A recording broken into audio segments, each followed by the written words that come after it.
The CBS Radio Mystery Theater presents... Come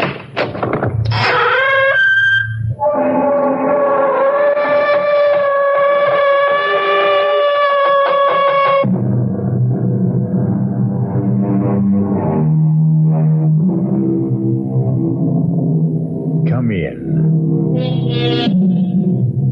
Welcome. I am E.G. Marshall. Welcome to the world of terrifying imagination. Our story deals with fate. Some call it luck. Whatever it is, it works in the strangest ways to reward us or defeat us. Fate walked into Charles Powell's life in the person of Clint Livitz. Now, look, Clint, or whatever your name is, I don't like you, and I don't like your insinuations. Now, if you don't get out of my office and leave these premises immediately, I'll have you put out. You must be putting on an act, Mr. Charles Powell. Or maybe this'll jolt your memory. 3541063. What? Yeah. I thought that would do it, Charlie. I thought that might help you remember.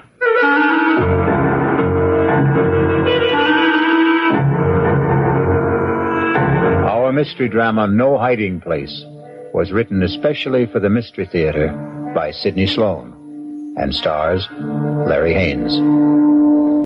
I'll be back shortly with Act One.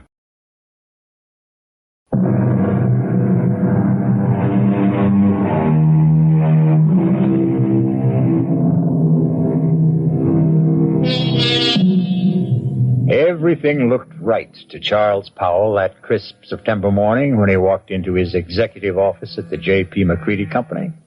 And why shouldn't it? Charlie Powell was a big shot there. At 37, executive vice president of one of the largest manufacturers of heavy construction equipment in the country.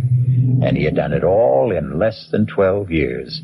It was a real-life Horatio Alger story, even to his being engaged to J.P. McCready's daughter, Allison. How could anything go wrong? But it did, the moment he walked into his private office. Yes, Elsie. There's someone to see you. Appointment? No, sir, but he says that you'll see him. Mr. Powell? Mm-hmm. Maybe I'd better come in and explain. Yes, all right, come in. Sorry if I sound strange, but really, Mr. Powell, that man is kind of frightening. Frightening? Well, he just sits there and grins at me. I told him you didn't see people without an appointment. He said, oh, he'll see me. Just tell him it's an old friend, Clint. You know anybody by that name? Clint? No, it doesn't ring a bell. All right, send him in. I'll get rid of him. Okay. Don't say I didn't warn you. Mr. Powell will see you. Nice of you to see me, Mr. Powell. Well, I try to see everybody, Mr. Just Clint. I don't think you ever knew me by anything but Clint. You must remember, Mr. Powell. Well, I'm sorry, but I don't... Come on, give it a try. Give it a good try. Now, look here, I'm busy, and I have neither the time nor the patience. You must be putting on an act, Mr. Charles Powell. Or maybe this will jolt your memory. 3541063. What? Yeah. I thought that would do it, Charlie. I thought that might help you remember.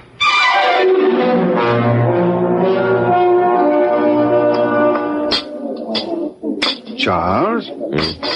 Oh, I'm sorry, Mr. McCready. I guess I was daydreaming. Something bothering you, young man? Oh, no. I hope not. Here I take you to the best French restaurant in town.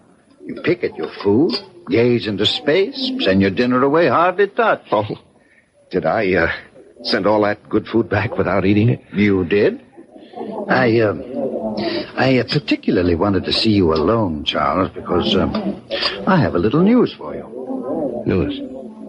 What kind of news, Mr. McCready? And that's another thing. You're so damned formal with me. Mr. McCready. Do you realize that in exactly 5 weeks you're going to be one of the family? Yes, of course I realize. How could I overlook it when Allison keeps reminding me regularly? Very well, then. Do you think it proper to call your father-in-law to be Mr. McCready? If you don't start calling me John... Okay. John, it'll be. I'm going to leak a little information to you. Yes? As you know, I've been thinking of stepping down from the presidency of the company. Yes, well, it has been rumored, but I wish you'd reconsider. Now, sincerely, the place wouldn't be the same without you. Oh, I'll still be there, Charlie. I'm not giving up my stock. The name of the company will still be J.P. McCready Company. The only difference will be that you will be sitting at my desk. Sitting at your desk? Well, I thought Hedges was slated to take over when you stepped down. No. Well, Tom was seriously considered, but he's a bit too old for the job. No, the company needs young blood. Well, I'm really bowled over. I've watched you grow. Come up on merit, ability. You're going to go far, my boy.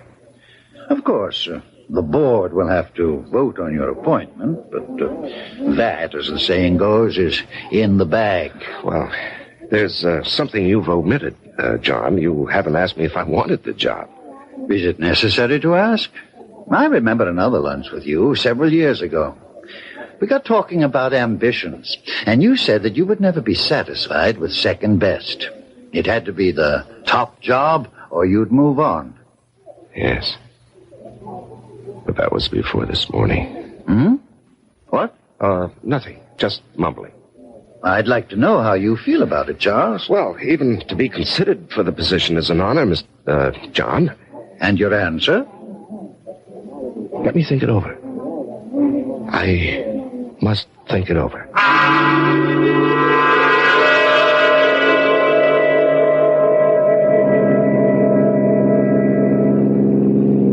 Trying to collect your life insurance, Charles? What? The way you're driving. Are you out to get me, yourself, or both of us? Oh, I'm sorry, dear. I guess I didn't realize how fast I was going. This car has more power than it needs. More than I need. I'm sorry. At least it gave us a topic for conversation. What did? You're driving. Darling, I'm the girl you asked to marry you. Something is troubling you, something big.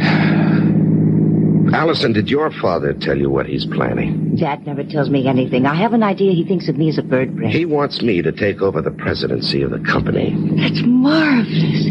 Couldn't have made a better choice. Well, you're prejudiced. But it's a nice kind of prejudice. I don't think I'll accept. What? But, darling, it's right for you. You've worked toward that goal. You're the right man for the job. Am I? What is this? Lack of confidence, buck fever? You're being ridiculous, darling. No, I'm being practical and sensible. My being president of the McCready Company would bring nothing but trouble. What are you saying? I'm even considering resigning my present job. Why? Allison... Tell me. Whatever it is, I'll never stop loving you. I'll tell you. When I get up enough courage. Please, darling, be patient with me. Just be patient. I love you, too.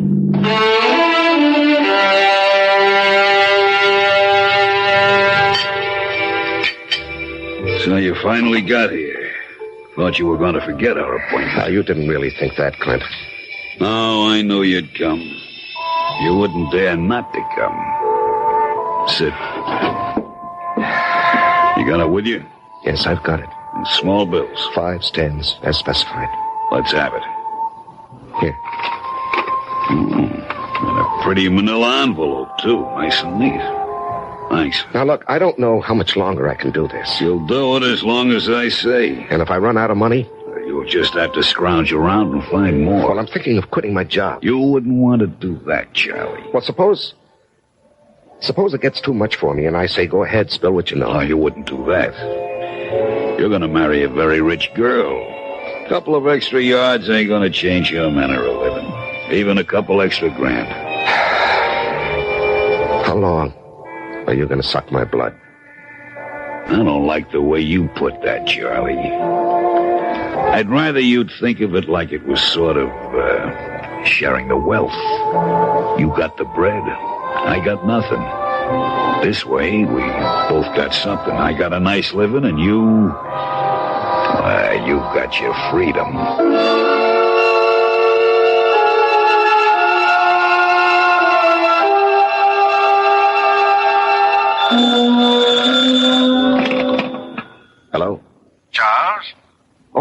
yes, yes, John. Sorry to bother you at this hour. You wanted to sleep, were you? At 10:15, no.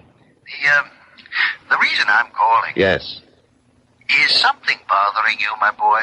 Well, I've had some things on my mind lately. I'm sorry it was so noticeable. Well, it occurred to me that a young man gets a bit absent-minded as the day of his wedding approaches. Perhaps a bit frightened. No, it isn't that, J.P. Oh, excuse me, John. Someone's at my door. Hold on. Just a moment. Forgive me for coming here. Shh. I've got your father on the phone. Come in, darling. Hello, John. It was just the porter with a package. What were you saying? Oh, nothing really. I'm just concerned. Whatever's troubling you can be taken care of. I'm backing you all the way. Well, I appreciate your feelings, J.P., but there really is no cause for concern. I'll snap out of this in a day or so. Good. It's reassuring to hear you say that. Now, forgive me for disturbing you. No, I wasn't disturbed. Thanks for calling. Good night. Good night, J.P. Even Dad notices that something is wrong. Yeah. I haven't seen you in 3 days. You trying to tell me something? All I want to tell you is that I love you very much. From a distance. Hmm? I called you at your office twice this afternoon. Allison,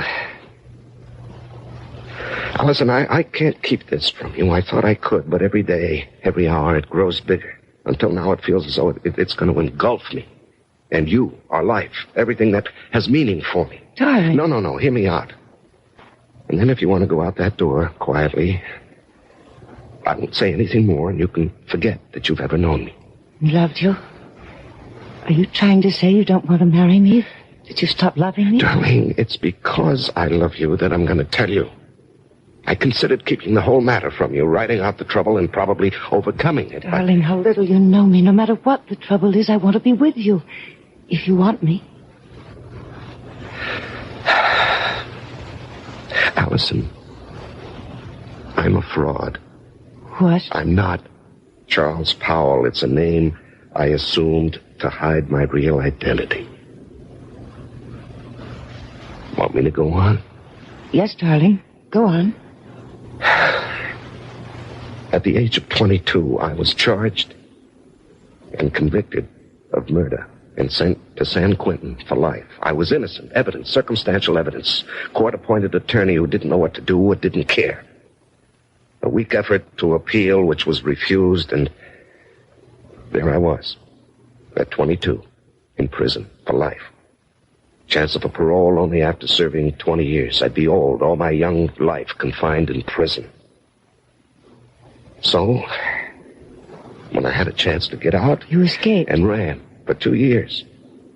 Do you know what it means to be hunted? You can't get a job, you have no place to live, you can't ever sleep for fear someone will see you and turn you in. Oh, darling. I was ready to give myself up.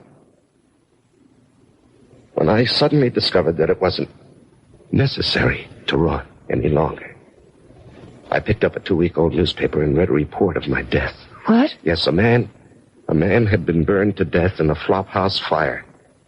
The only thing he had on him was something that I had kept, my only possession. A locket belonging to my mother. It had a picture of her taken when she married my father.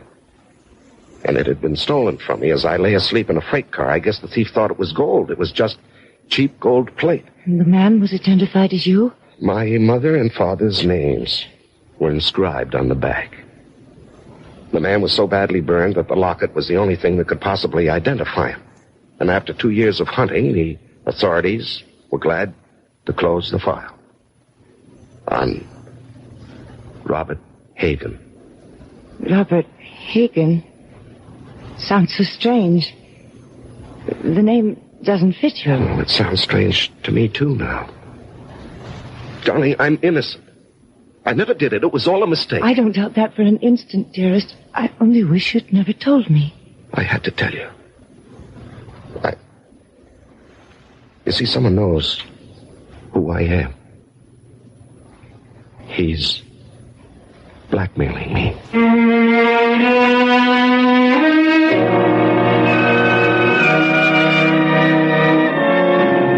When you're being blackmailed, you don't have many alternatives. Charles Powell's whole life, his future, the happiness of the woman he loves, all hang by a very thin, flimsy thread. I'll be back shortly with Act Two.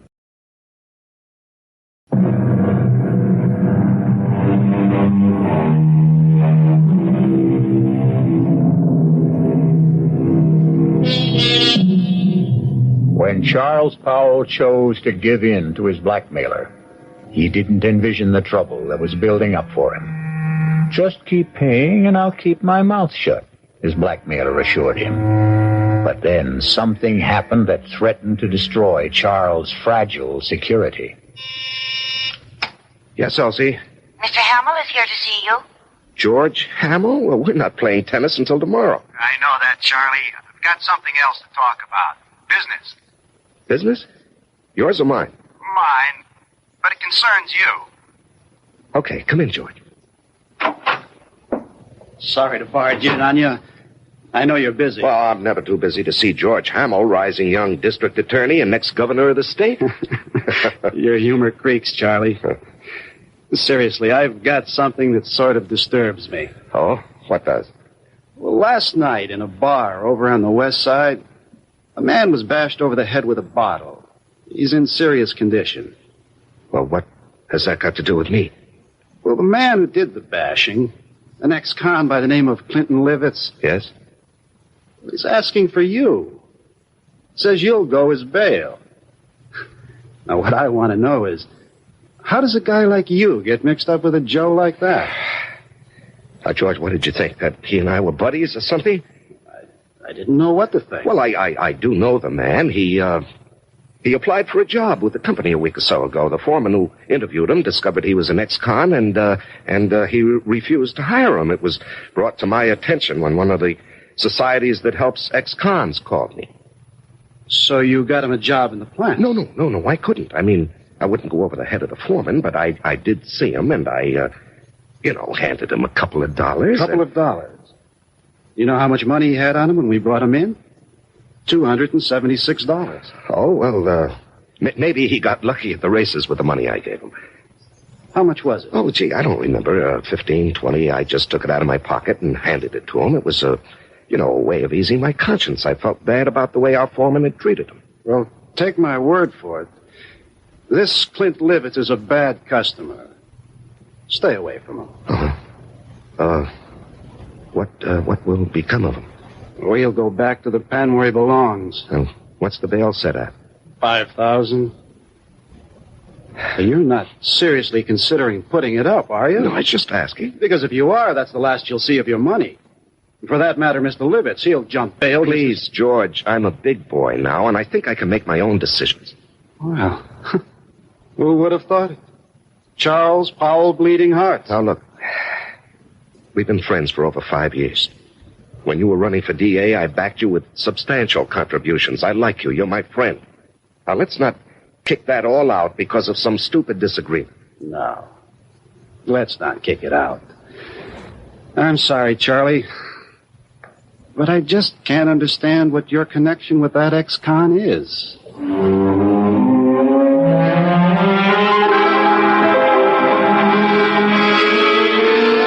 Now, Mr. Powell, I hope you'll understand. I accept Clinton Livitz's case with strong reservations. Yes, I understand, Mr. As an Hargrave. attorney, well, how shall I put it? You don't like your client. Exactly. However, I shall do my best to get him off, or at least get him a light sentence.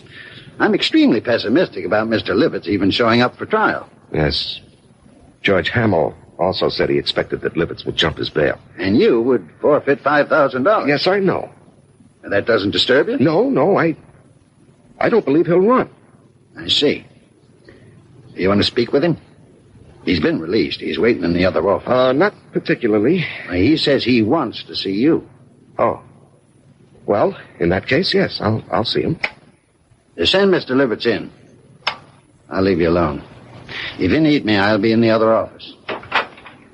Now, come in, Mr. Livitz. Mr. Powell will speak to you. Thanks. I'll be back when you call. Just flip the switch on the intercom. Yes, I will. Well, you sure know how to complicate things, Clint. Story of my life. Do you realize you could go up for 1 to 5 years for what you've done? No. couldn't happen. What do you mean it couldn't happen? Because you wouldn't let it happen, Charlie. Look, even with the best lawyer defending you, he can't guarantee he'll win the case. You won't let me go to prison, Charlie. I'm doing my best for you, but... No buts. I'm not going back to the pen. Okay. Okay, you're not going back. Now just suppose, during the trial, if things look bad... Yeah? We get you out of town and let you run for it. Forfeit your bail. Oh, you'd like that, wouldn't you? I'd be out of your hair, and all it would cost you would be the 5 G's for the bail. No. I'd give you a substantial sum. No, Mr. Powell. No sale. I'm too old to run. Well, suppose I got you out of the country. With a good hunk of bread stashed away for me? Swiss bank account. I don't know. Why don't we, play it by ear?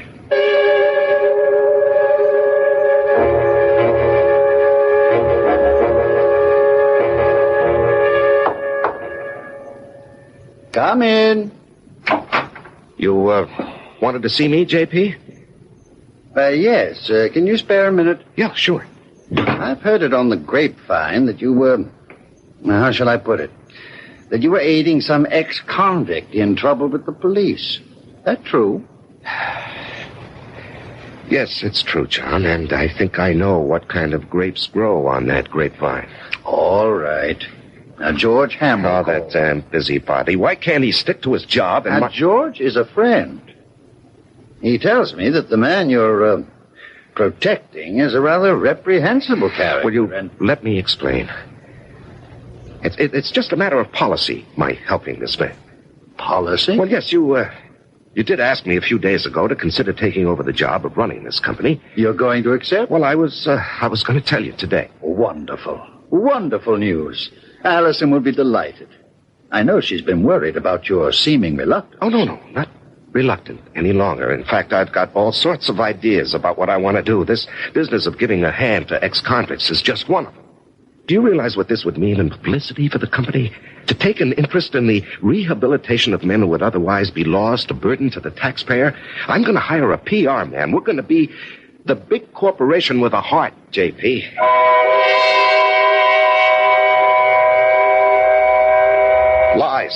Lies, and more lies. How can I keep all these phony stories straight, Allison? It's like a long, dark tunnel with no ending. It will end, and it will all turn out all right. Don't lose your courage. Now, I love you and need you. We'll worry this out together. You know what I've considered. What? Going to the authorities and saying, look, I'm Robert Hagen, the man you think died 13 years ago. No, darling, they throw you back into prison. Well, I'd hire the best lawyer. No, don't. Please don't take such a chance. What would I do without you?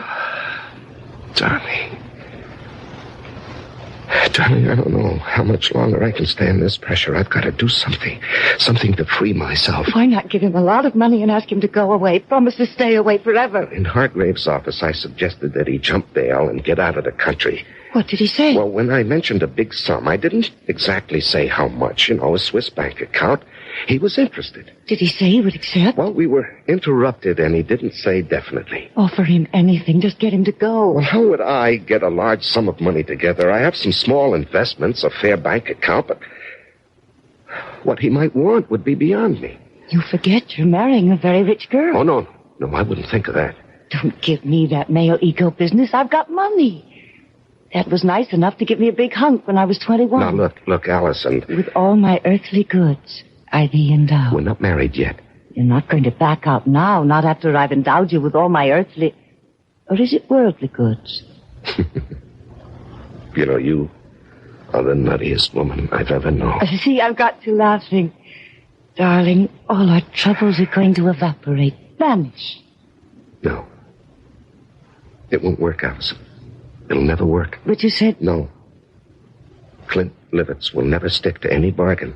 He'll want more and he'll want more. He'll never be satisfied. If we got him out of the country. What's to keep him from coming back when he's broke or even threatening us from abroad? I gave him $1,000 in cash only a few days ago. When he was picked up in the bar, he had only about $270-some left. In a matter of 2 days, he'd squandered over $700. But if he were made to understand that the sum agreed on was all he was going to get... Can't I make you understand? We're not dealing with a rational, honest man. He'll agree to anything. And then When his money runs out or he decides he wants more, he'll be right back. What can you do? There are only two things one can do about a blackmailer. Keep on paying and paying forever. And the other? And the other? Kill him.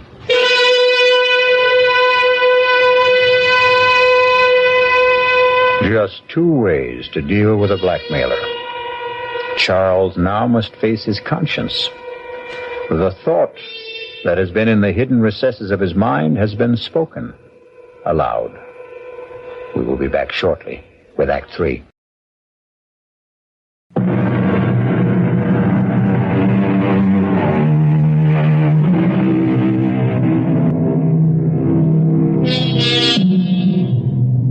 Charles Powell's life has reached a climax.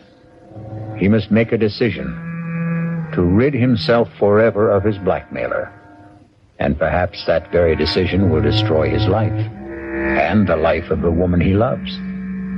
The alternative is to keep paying and paying, never feeling safe.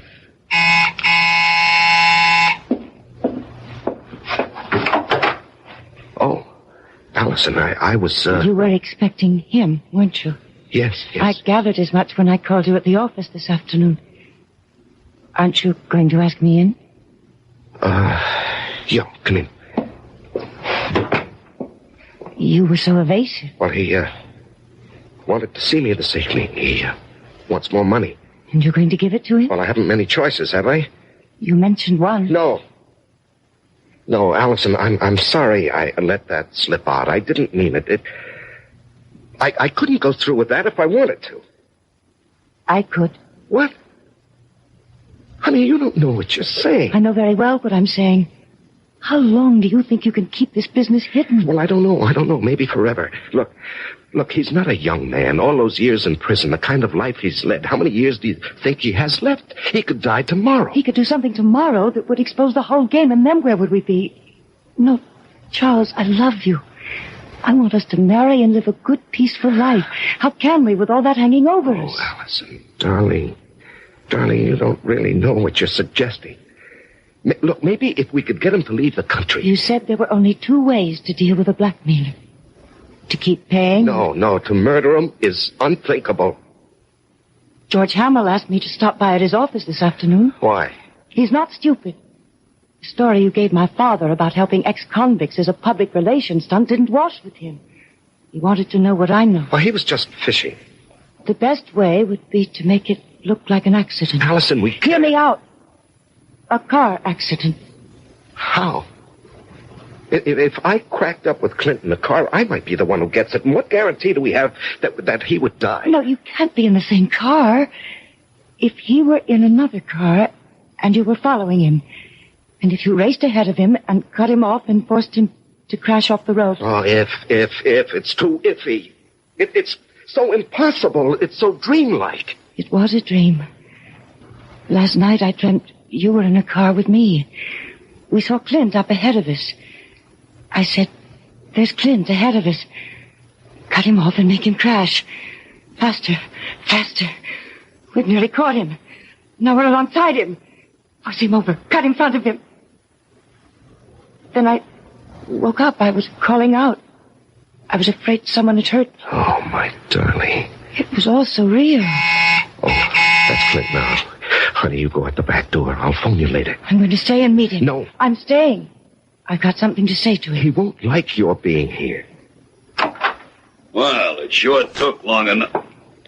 What's the idea, Powell? This is my fiancée, Allison McCready. What's she doing here? Will you come in and stop being childish? I ain't saying a thing. You got nothing on me. And remember, Mr. Powell, you got a lot more to lose than I have. You're not going to lose anything, Mr. Livitz. You're going to gain by my being here. Yeah? Mr. Powell has told me his story, and I agree that it must not get out. Go on. I've a lot more money than... Let me put it this way. Charles and I are going to be married. We want you to leave the country. Oh, I bet you do. Now, look, Clint, you'll do better by accepting our proposition. We intend to hand you $50,000. And an airplane ticket. One way. And never come back.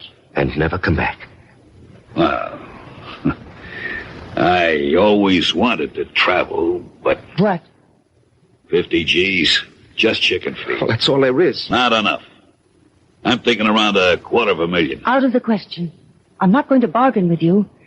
I can raise $100,000. No, Allison. It's worth it, Charles, if we can depend on Clint to wipe the whole matter out of his memory and just go away. Oh, you can depend on me. I'll keep my bargain. Then it's a deal? A deal. Good. It'll take about 10 days to raise the money. I ain't in a hurry. You are. And, speaking of money, that was the reason I, came tonight, Charlie. Yeah, here. That's 500. What? Instead of G like the last. That's all I could raise in a hurry. When that runs out, I'll have more. You went through that first 1,000 awfully fast. Well, I got rolled in that bow where I had the trouble. Oh, that reminds me. Your trial comes up in less than 3 weeks. Yeah. Lawyer called me at my hotel to see if I was still around, I guess. Our plan is for you to jump your bail. I'll forfeit the 5,000 I put up for it. And get you out of the country. With the keister full of green. Now, wait. I ain't got a passport. Now, that can be arranged, Clint. Just leave that to me. Okay, friends. You got yourself a deal.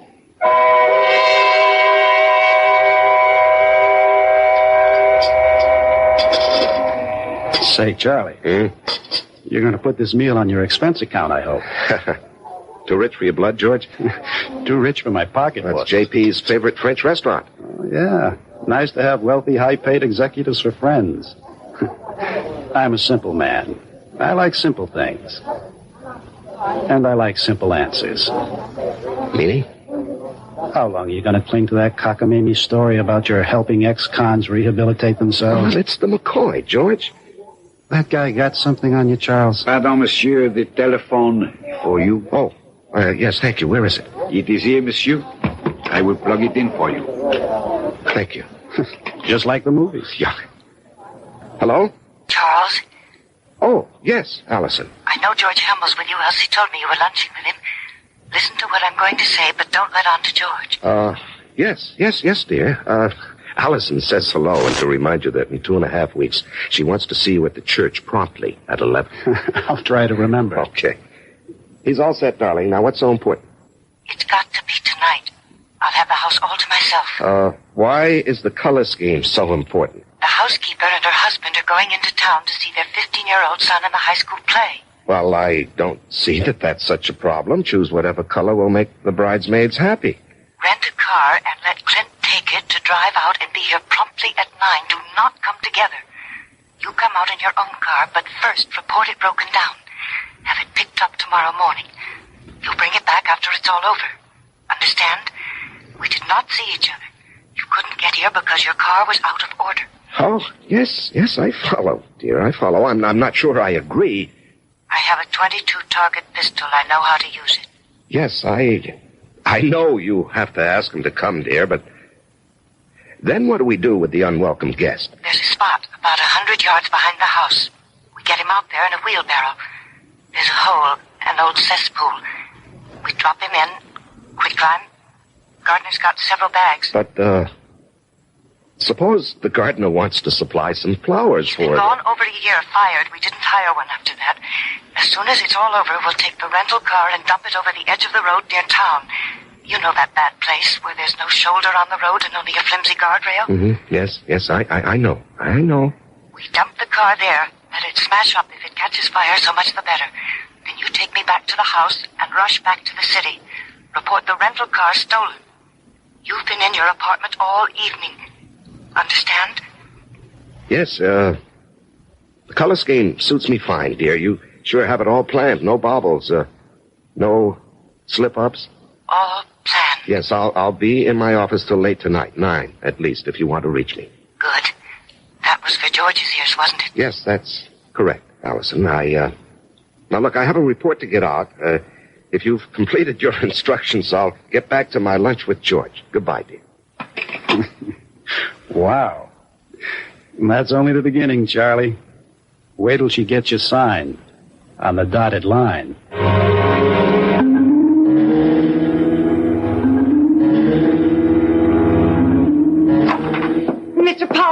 Mr. Powell, something terrible's happened. What is it, Elsie? There's been a terrible accident on the late ship. Man's caught in a machine. The big press, they said. Oh, good Lord. Has the hospital been called? I don't know. Well, call them on your phone. I've got to use this one. Yes, sir. I'll call. And then call down to the plant. Tell them I'm coming down. If it's what I think it is, the machine will have to be partially dismantled. Yes, sir. Hello? Allison, listen, there's a change of plans. Charles, where are you? I'm still at the office. Something's happened. It's 8:30. He'll be here at 9. Yes, I know. He has the rental car. I got it for him. When will you be here? Well, there's been a bad accident on the night shift. A man's caught in a big metal press. I've got to help get him out. But us? What about us? Well, when he comes, stall him. Just tell him what happened, why I'm delayed. I haven't got the money, Charles. Tell him I'm bringing the money, the airplane ticket, and the passport. Just stall him. I'll do my best, but hurry. He scares me.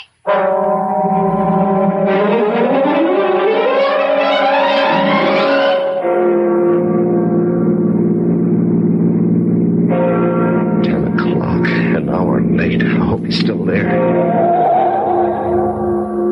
The lights are on here. I'm not too late. He's still here. He's still here. Allison! Allison! Open up! Clint! Clint, don't leave! Clint, wait! Will you wait? I'm here! Clint!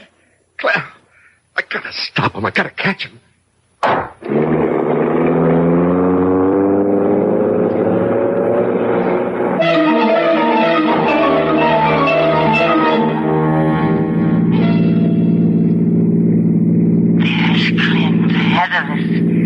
Cut him off and make him crash. Make him crash.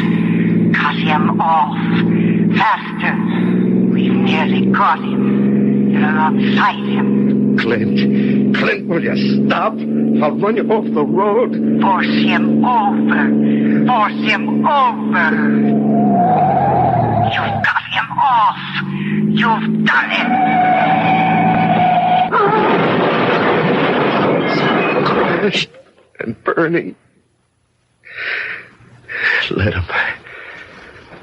him burn.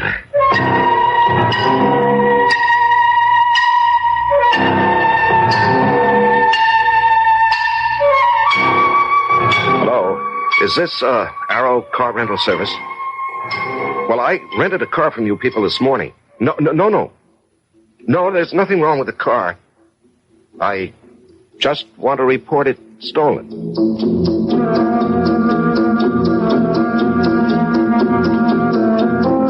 The City Foreign Car Service? Look, I asked for my car to be picked up in my driveway. It's still here, and I called, or rather, my secretary called at 10 this morning. My name is Charles Powell.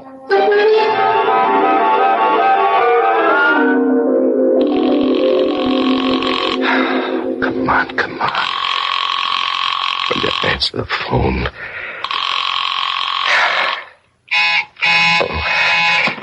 Oh. Just a moment. Oh, George. George, it's kind of late for a visit. Come in. Thanks. I was just trying to phone Allison. Well, what a night this has been. There was an accident at the plant.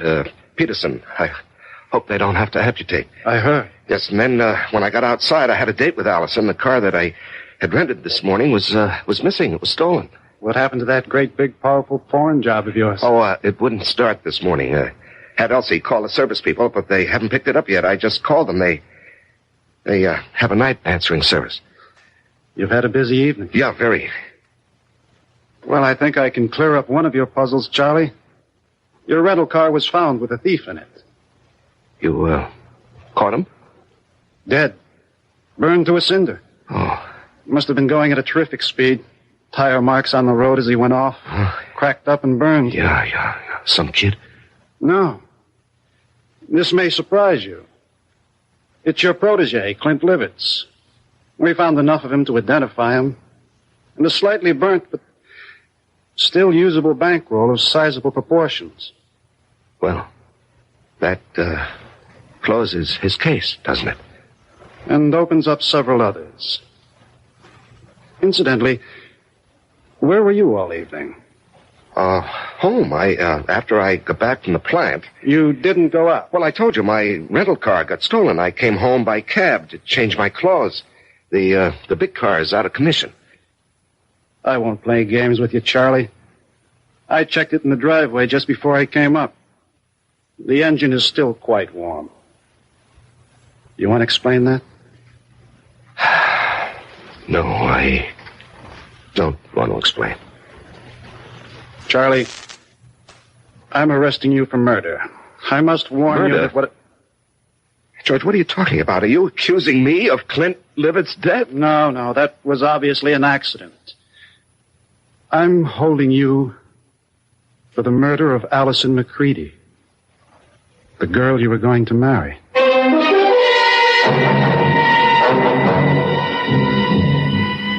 And in conclusion, ladies and gentlemen of the jury, my prosecution of Charles Powell, or Robert Hagen, has been a painful task. I was his best friend. It was difficult to believe that he would kill the woman he loved, but the evidence is conclusive. Charles killed his lovely fiancée because she discovered his real identity. An escaped convict.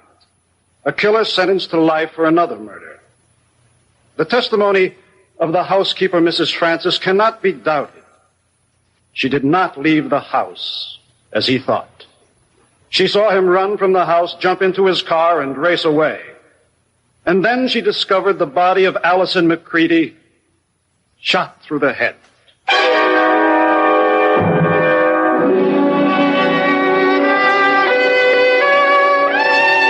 Your Honor, may I make a statement before you pronounce sentence?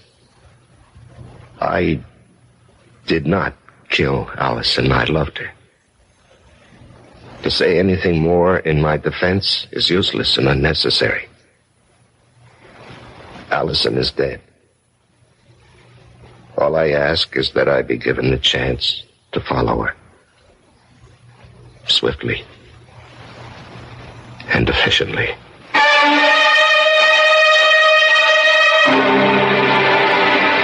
And so a man is twice accused of murder and twice sentenced for the crime. A weary man who asks only to be allowed to follow the woman he loved. I'll be back shortly.